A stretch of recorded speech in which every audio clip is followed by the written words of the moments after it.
ചോറിൽ ഉജാലയൊഴിച്ച് ഇങ്ങനെ ചെയ്താൽ മുടി പനങ്കുല പോലെ കാട് പിടിച്ചു വളരാൻ ആഞ്ഞിലിത്തിരി കത്തിച്ച് ഇങ്ങനൊന്ന് വെച്ച് നോക്കൂ തുടങ്ങി ഒട്ടനവധി ടിപ്സുകളുമായി വിനിയാസ് ഫേഡിലേക്ക് ഏവർക്കും സ്വാഗതം. എല്ലാവർക്കും വളരെയധികം ഉപകാരപ്പെടുന്ന കുറച്ചധികം ടിപ്സുകളൊക്കെ ഇന്ന് കളക്ട് ചെയ്തിട്ടുണ്ട്. അതുകൊണ്ട് തന്നെ എല്ലാവരും വീഡിയോ ഒന്ന് സ്കിപ്പ് ചെയ്യാതെ മുഴുവനായിട്ട് കാണാനായിട്ട് ശ്രമിക്കുകയും നമ്മുടെ ചാനൽ സബ്സ്ക്രൈബ് ചെയ്യാനും ബെല്ലൈക്കൺ എനേബിൾ ചെയ്ത് വയ്ക്കാനും മറന്നു പോകല്ലേ. അപ്പം നമുക്കിനി ഒട്ടും സമയം കളയേണ്ട നേരെ വീഡിയോയിലേക്ക് പോകാം. ഇന്നത്തെ നമ്മുടെ ആദ്യത്തെ ടിപ്പിലേക്ക് കടക്കാം. അതിനു വേണ്ടിയിട്ട് ഞാനിവിടെ എടുത്തിരിക്കുന്നത് കോൾഗേറ്റ് ടൂത്ത് പേസ്റ്റിൻ്റെ ആ ഒരു മുകളിലത്തെ ഭാഗം ഇതുപോലൊന്ന് കട്ട് ചെയ്തെടുത്തിട്ടുണ്ട്. എന്നിട്ട് അത് ഒന്ന് നന്നായിട്ട് വാഷ് ചെയ്തെടുത്തിട്ടുണ്ട് കേട്ടോ. ഇത് വെച്ചിട്ട് നമുക്ക് അടിപൊളിയായിട്ടുള്ള ഒരു സൂപ്പർ ടിപ്പ് ചെയ്യാൻ വേണ്ടിയിട്ട് പറ്റും.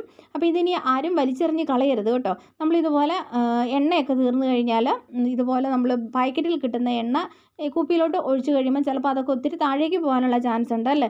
അപ്പോൾ ഇതുപോലെ നമുക്കൊരു ചോർപ്പ് പോലെ ഈ ഒരു കോൾഗേറ്റിൻ്റെ ഈ ഒരു പേസ്റ്റിൻ്റെ ഈ ഒരു ഭാഗം ഇങ്ങനെ നമുക്ക് ഉപയോഗിക്കാൻ വേണ്ടിയിട്ട് പറ്റും. അപ്പോൾ ഇത് നന്നായിട്ട് കഴുകിയെടുക്കണമെന്ന് മാത്രം. ഇതുകൊണ്ട് ഒറ്റ തുള്ളി എണ്ണ പോലും വെളിയിൽ പോകാതെ നമുക്ക് അനായാസം എണ്ണയൊക്കെ ഇങ്ങനെ ഒഴിച്ചെടുക്കാൻ പറ്റും. എണ്ണയെന്നല്ല, എന്താണെങ്കിലും വാവട്ടം കുറഞ്ഞ ബോട്ടിലിൽ നിന്നൊക്കെ നമുക്ക് ഇതുപോലൊന്ന് ഒഴിച്ചൊന്ന് നിറയ്ക്കണം എന്നുണ്ടെങ്കിൽ അപ്പോൾ ജ്യൂസോ അങ്ങനെ എന്ത് വേണമെങ്കിലും നിങ്ങൾക്ക് എടുക്കാം കേട്ടോ. അപ്പോൾ ഇതുപോലെ ഈ ഒരു സംഭവം വെച്ചിട്ട് നമുക്ക് അടിപൊളിയായിട്ട് ഒരു തുള്ളി പോലും വെളിയിൽ പോവാതെ കൊണ്ട് നമുക്ക് ചെയ്യാൻ വേണ്ടിയിട്ട് പറ്റും. അപ്പോൾ ഇനി ആരും കളയാൻ വേണ്ടിയിട്ട് ഇരിക്കരുത് കേട്ടോ ഇതുപോലത്തെ കോൾഗേറ്റിൻ്റെ പേസ്റ്റ്. അപ്പോൾ ഇങ്ങനെ നിങ്ങൾ ഒന്ന് ചെയ്ത് നോക്കുക. എന്നിട്ട് നിങ്ങളുടെ അഭിപ്രായങ്ങളൊക്കെ ഒന്ന് അറിയിക്കാനായിട്ട് മറക്കരുത്. ഇനി നമുക്ക് രണ്ടാമത്തെ ടിപ്പിലേക്ക് കടക്കാം. അതിന് വേണ്ടിയിട്ട് ഞാനിവിടെ ചെറിയൊരു കഷ്ണം ക്യാരറ്റ് എടുത്തിട്ടുണ്ട്. നിങ്ങൾക്കറിയാമല്ലോ, ക്യാരറ്റ് ഉപയോഗിച്ചിട്ട് നമ്മുടെ സ്കിന്ന് ഒന്ന് സ്ക്രബ് ചെയ്യുകയാണെങ്കിൽ അത് വളരെ നല്ലതാണ്. വ്രതകോശങ്ങളെയൊക്കെ നീക്കം ചെയ്യാനും തിളക്കം വർദ്ധിപ്പിക്കാനും ഒക്കെ സഹായിക്കും. അപ്പം ഞാനിതാണ്ട് ഈ ചെറിയൊരു കഷ്ണം ക്യാരറ്റ് ഇത്രയും ചെറുത് മതി. എന്നിട്ട് കത്തി വെച്ചിട്ട് ചെറുതായിട്ട് ഇങ്ങനെ ഒന്ന് കൊത്തി ഒന്ന് കൊടുക്കുന്നുണ്ട് കേട്ടോ. ഒത്തിരി അങ്ങോട്ട് ഡീപ്പായിട്ട് വേണ്ട, ചെറിയ രീതിക്കൊന്ന് ഇങ്ങനെ ഒന്ന് വരഞ്ഞു കൊടുക്കുക. അതിനുശേഷം വേണ്ട ഞാൻ ചെറിയൊരു പാത്രത്തിലോട്ട് ആദ്യം എടുക്കുന്നത് കുറച്ച് പഞ്ചസാരയാണ്. അപ്പോൾ കുറച്ച് മതി കേട്ടോ. ഒരു 1/4 ടീസ്പൂണോ 1/2 ടീസ്പൂണോ ഒക്കെ മതിയാകും. ഇതിലേക്ക് 2-3 തുള്ളി വെളിച്ചെണ്ണ ഒഴിച്ചു കൊടുക്കാം. അതിനുശേഷം ഒരു 1/4 ടീസ്പൂണോളം കാപ്പിപ്പൊടിയും കൂടെ ഇട്ട് കൊടുക്കുക കേട്ടോ.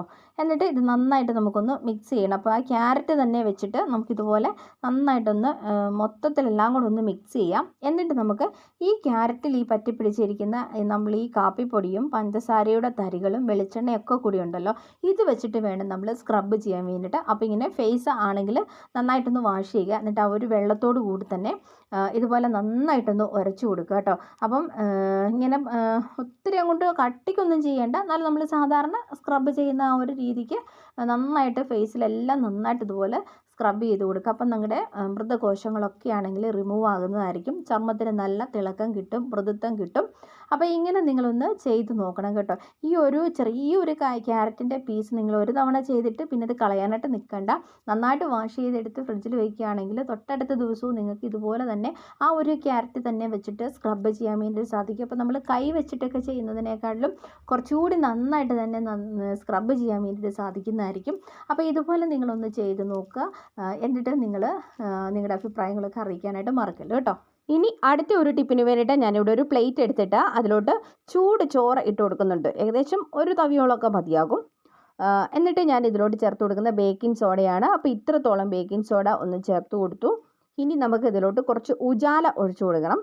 ഇങ്ങനെ ഉജാല ഒരു 5-6 തുള്ളി മതിയാകും. അതിനുശേഷം നമുക്കിത് നല്ലതുപോലെ ഒന്ന് മിക്സ് ചെയ്തിട്ട് എടുക്കാം കേട്ടോ. നല്ല അടിപൊളിയായിട്ടുള്ള ഒരു ഹോം റെമഡിയാണിത്. നിങ്ങളിത് ട്രൈ ചെയ്തിട്ട് നോക്കണം. നമ്മുടെ വീട്ടിലെ ശല്യക്കാരായ എലികൾ, പല്ലികൾ, പാറ്റകൾ ഇതിനെയൊക്കെ തുരത്താനായിട്ടുള്ള കിടിലൻ ഒരു സൂത്രം തന്നെയാണിത്. നിങ്ങളിത് ട്രൈ ചെയ്ത് നോക്കിയെങ്കിൽ മാത്രമേ ഇതിൻ്റെ റിസൾട്ട് മനസ്സിലാകത്തുള്ളൂ. ഇതുപോലെ നന്നായിട്ടൊന്ന് മിക്സ് ചെയ്ത് കൊടുത്തതിന് ശേഷം ഇനി ഇതിലോട്ട് എലികളെ ആകർഷിക്കാൻ വേണ്ടിയിട്ട് കുറച്ച് നെയ്യാണ് ഞാനിവിടെ ചേർത്ത് കൊടുക്കുന്നത്. നെയ്യും കൂടെ ചേർത്ത് കൊടുത്ത് നന്നായിട്ട് മിക്സ് ചെയ്യുക. ഇങ്ങനെ നന്നായിട്ട് മിക്സ് ചെയ്തതിന് ശേഷം ഇനി ഒരു ഐറ്റം കൂടി ഇതിലേക്ക് നമുക്ക് ചേർത്ത് കൊടുക്കാം കേട്ടോ. വേറൊന്നുമല്ല, ശർക്കരയാണ്. അപ്പോൾ ഇതിൻ്റെ ശർക്കര ഒന്ന് ചീവി എടുത്തത് കുറച്ച് മതി കേട്ടോ. ഏകദേശം ഒരു സ്പൂണോളൊക്കെ മതിയാവും. എന്നിട്ട് ഇതെല്ലാം കൂടെ നന്നായിട്ട് നമുക്ക് മിക്സ് ചെയ്തിട്ട് കൊടുക്കാം. ഇത് ഇങ്ങനെ ചെയ്യുന്നത് കൊണ്ട് തന്നെ ഉണ്ടല്ലോ, പല്ലികളും പാറ്റകളും എലികളും ഒക്കെ തന്നെ നമ്മുടെ വീട്ടിൽ നിന്നും അപ്രത്യക്ഷമാകുന്നതായിരിക്കും.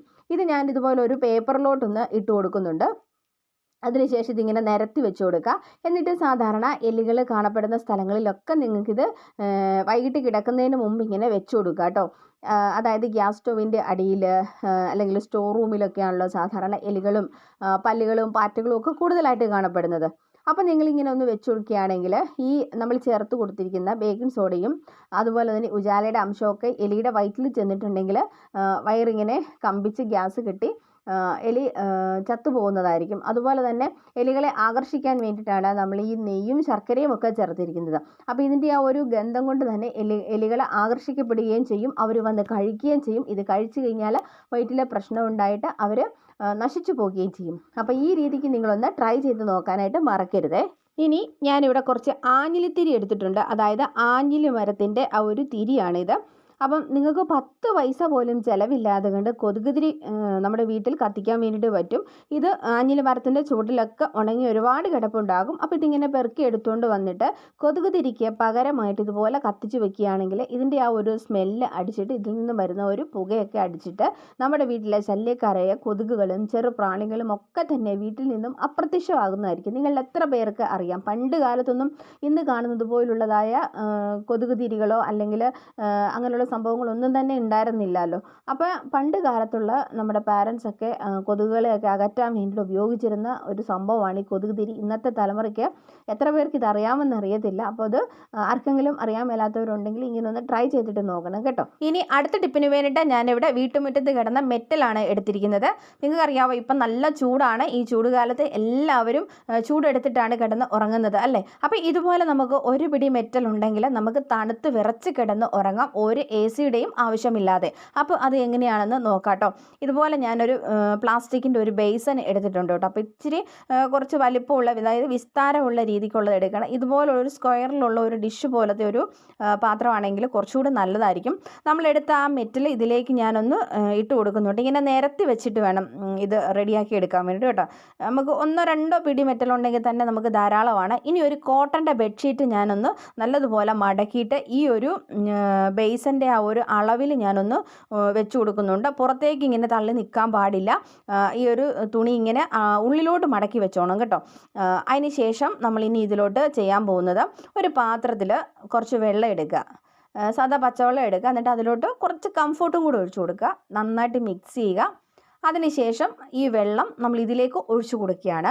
അപ്പോൾ ഒരുപാട് വെള്ളത്തിൻ്റെ ഒന്നും ആവശ്യമില്ല, കുറച്ച് വെള്ളം ഒഴിച്ചു കൊടുത്താൽ മതിയാകും. ഈ മെറ്റിലൊന്ന് നന്നായിട്ട് നനഞ്ഞ് നിൽക്കണം, ഈ തുണിയും നന്നായിട്ട് നനഞ്ഞ് നിൽക്കണം, അത്രേ ഉള്ളൂ. അപ്പോൾ ഞാൻ ഒരല്പം വെള്ളം കൂടെ ഒന്ന് ഒഴിച്ചു കൊടുത്തിട്ടുണ്ട്. അപ്പോൾ ഇത്രയും മതി. ഇനി ഇത് നമ്മൾ ബെഡ്റൂമിൽ അല്ലെങ്കിൽ നമുക്ക് ഏത് മുറിയാണോ നിങ്ങൾക്ക് തണുപ്പിക്കേണ്ടത് ആ മുറിയിൽ ഒരു സ്റ്റൂളിലോ അല്ലെങ്കിൽ ഒരു ടീപ്പോയിലോ അല്ലെങ്കിൽ നിലത്താണെങ്കിലും വെച്ചാൽ മതി. കുഞ്ഞുങ്ങളൊക്കെ ഉള്ള റൂമാണെങ്കിൽ നിലത്തൊക്കെ വെക്കുന്നത് അത്ര സുരക്ഷിതമല്ലായിരിക്കുമല്ലോ. അപ്പോൾ നിങ്ങളുടെ ആ ഒരു ഉചിതത്തിനനുസരിച്ച് ചെയ്യുക. ഞാനിവിടെ ടീപ്പോയുടെ മുകളിലാണ് വെച്ചിരിക്കുന്നത്. അതിനുശേഷം നമ്മൾ ഫാൻ ഇട്ട് കൊടുക്കുക. ഏകദേശം ഒരു 5 മിനിറ്റിനുള്ളിൽ തന്നെ നമ്മൾ ഇത് വെച്ചിരിക്കുന്ന മുറി നല്ലതുപോലെ തണുക്കുന്നതായിരിക്കും. കാരണം ഫാനിൽ നിന്നുള്ള ആ ഒരു കാറ്റ് ഈ നനഞ്ഞ ഈ ബെഡ്ഷീറ്റിൽ തട്ടി അങ്ങനെ പെട്ടെന്ന് തന്നെ മുറി ഒരു 5 മിനിറ്റ് പോലും എടുക്കത്തില്ല. അതിനിപ്പുറം തന്നെ നിങ്ങൾക്ക് ആ ഒരു വ്യത്യാസം അറിയാൻ വേണ്ടിയിട്ട് പറ്റും. അപ്പോൾ ഇനി ആരും ചൂടുകാലത്ത് ചൂടെടുത്ത് കിടന്ന് ഉറങ്ങേണ്ട. നിങ്ങൾക്ക് ഇതുപോലെ തണുത്ത് വിറച്ച് കിടന്ന് ഉറങ്ങാൻ വേണ്ടിയിട്ട് പറ്റും, നമ്മുടെ വീട്ടുമുറ്റത്തുള്ള ഒരു പിടി മെറ്റിലുണ്ടെങ്കിൽ. അപ്പോൾ ട്രൈ ചെയ്ത് നോക്കാനായിട്ട് മറക്കരുത്. ഇനി ഇന്നത്തെ ലാസ്റ്റത്തെ ടിപ്പാണ്. അപ്പോൾ അതിന് വേണ്ടി ഞാനിവിടെ കുറച്ച് സവാളയുടെ തൊലി എടുത്തിട്ടുണ്ട്. നമ്മൾ കറിക്കൊക്കെ എടുക്കുമ്പം സവാള പൊളിക്കുമ്പോൾ കിട്ടുന്ന ആ ഒരു തൊലി ഒന്ന് എടുത്ത് മാറ്റി വെച്ചിരുന്നാൽ തന്നെ നമുക്ക് നമ്മുടെ മുടി പനങ്കുല പോലെ വളർത്തിയെടുക്കാൻ വേണ്ടിയിട്ട് പറ്റും കേട്ടോ.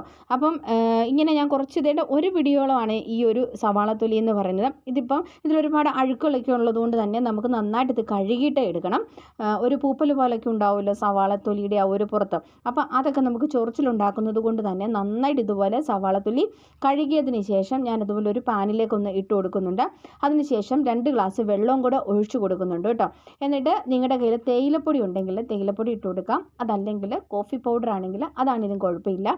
അപ്പോൾ ഞാനത് ഇത്രത്തോളം കോഫി പൗഡറാണ് ഇവിടെ ഉപയോഗിക്കുന്നത്. ഇനി ഇത് നല്ലപോലെ ഒന്ന് മിക്സ് ചെയ്തതിന് ശേഷം ഈ 2 ഗ്ലാസ് വെള്ളം എന്നത് നമുക്ക് 1 ഗ്ലാസ് ആക്കിയിട്ടൊന്ന് വറ്റിച്ചും കൂടി എടുക്കണം. ഇതുപോലെ നന്നായിട്ടൊന്ന് വറ്റി വരുന്ന സമയത്ത് നമുക്ക് ഫ്ലെയിം ഓഫ് ചെയ്യാം. അതിനുശേഷം ഇത് ഒരു ദിവസം നിങ്ങളൊന്ന് റെസ്റ്റ് ചെയ്യാൻ വേണ്ടിയിട്ട് വെച്ചതിന് ശേഷം പിറ്റേ ദിവസം എടുത്തിട്ട് നല്ലപോലെ അരിച്ചിട്ടെടുക്കാം. നമുക്കിത് സ്പ്രേ ബോട്ടിലേക്ക് മാറ്റാനുള്ളതാണ്. അതുകൊണ്ട് അരിച്ചെടുത്തിട്ട് നമ്മൾ ഉപയോഗിക്കുന്ന ഹെയർ ഓയിൽ ഏതാണോ, ഞാനിപ്പം ഇവിടെ വെളിച്ചെണ്ണയാണ് എടുക്കുന്നത്, ആ വെളിച്ചെണ്ണ ഒരു 3-4 ഡ്രോപ്പ് ഇതിനകത്തേക്കൊന്ന് ഒഴിച്ചു കൊടുത്തൊന്ന് മിക്സ് ചെയ്തതിന് ശേഷം സ്പ്രേ ബോട്ടിലേക്ക് ഞാനൊന്ന് മാറ്റി കൊടുക്കുന്നുണ്ട്. ഇനി ബാലൻസ് ഉള്ളത് നിങ്ങൾക്ക് ഫ്രിഡ്ജിൽ വെച്ചിരുന്നാൽ നിങ്ങൾക്കിത് പിന്നീടാണെങ്കിലും ഉപയോഗിക്കാവുന്നതേ ഉള്ളൂ കേട്ടോ. അപ്പോൾ ഇങ്ങനെ സ്പ്രേ ബോട്ടിലിൽ ആക്കിയതിന് ശേഷം നമ്മുടെ തലയോട്ടിയിൽ നന്നായിട്ടൊന്ന് സ്പ്രേ ചെയ്ത് കൊടുത്ത് നന്നായിട്ട് മസാജ് ചെയ്ത് കൊടുക്കുക. നിങ്ങൾക്കറിയാമല്ലോ സവാളയിലുള്ള ആ ഒരു സൾഫർ നമ്മുടെ മുടി വളർച്ചയ്ക്ക് ഒരുപാട് നല്ലതാണ്. അതുപോലെ ഇത് മുടി കൊഴിച്ചിൽ തടയുന്നു, അകാല നര കുറയ്ക്കുന്നു, താരൻ അകറ്റുന്നു, അതുപോലെ മുടി നല്ല സിൽക്കി സോഫ്റ്റി ആകാൻ സഹായിക്കുന്നു. പനങ്കുല പോലെ കറുത്ത് ഇടതൂർന്ന മുടി ഈ ഒരു സവാള തൊലി വെച്ചിട്ടുള്ള ഈ ഒരു ടോൺ കൊണ്ട് നമുക്ക് സാധിക്കും. അപ്പോൾ എല്ലാവരും ഇതൊന്ന് ട്രൈ ചെയ്ത് നോക്കാനായിട്ട് മറക്കല്ലേ.